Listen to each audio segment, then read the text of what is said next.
somewhere in Northwest Europe, 1983, battle group NORTHAG. Table's been reset up following yesterday to allow me to put all the new terrain pieces in the right location. And today, subject to agreement, we might be demonstrating something out of the new NORTHAG book. Anyway, let's have a look and see how this game goes. This scenario, we've divided the table into 4 quarters. There'll be an objective in each of the quarters. We'll talk about exactly how that's placed, but there's lots to fight for. Soviet VDV are going to be entering from the top end of the table over the canal, and first British Corps will be defending the bottom corner and attempting to counter-attack. Let's see how we move on. So 4 objective markers waiting to be placed. Objectives have all been chosen. VDV player has chosen 1. I put 2 in the middle of the landing zone.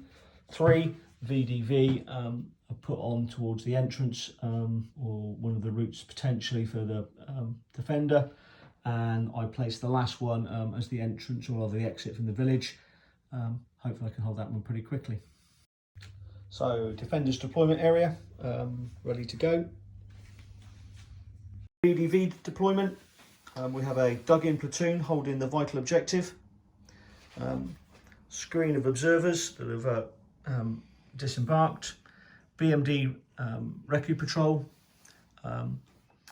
and another observer managed to occupy the building and snuck into the objective in the no man's land is the Spetsnaz team, and coming back around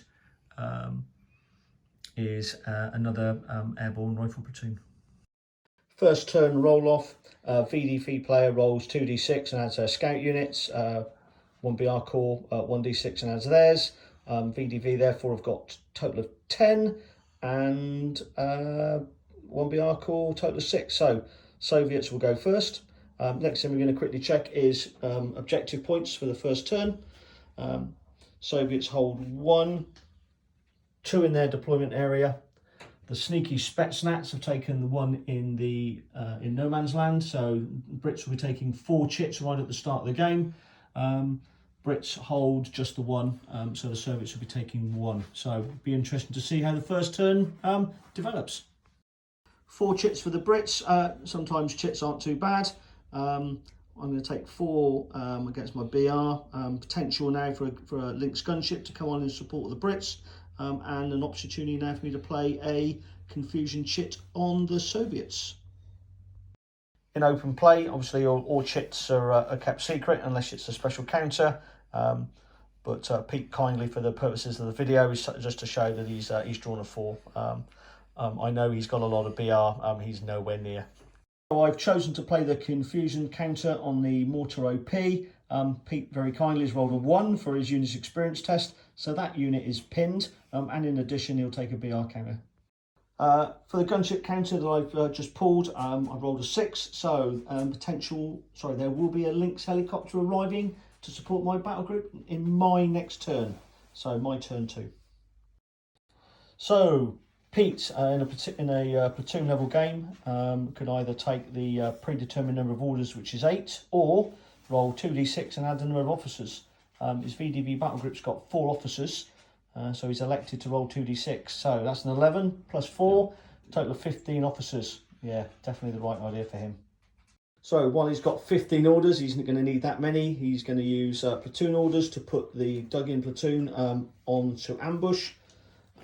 His 2nd airborne platoon will also go onto ambush.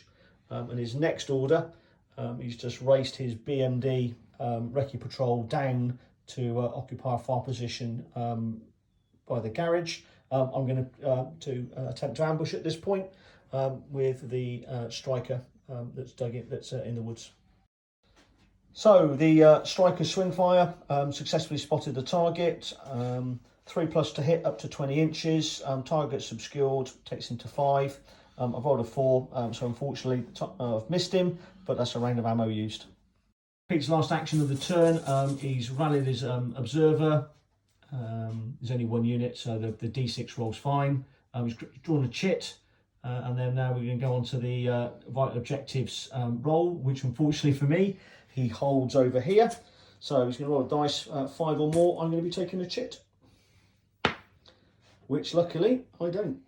On to the NATO turn. I'm going to use predetermined orders for a platoon level game. That would give me either 9. My alternative is 2d6 plus officers. I've only got 2 in my battle group. So chances on an average dice I just about bust even. I'd rather not risk it at this stage in the game. So I'm going to go predetermined with 9. What I wanted to do was move one of my scimitars up to the hedge line and engage his dug-in infantry.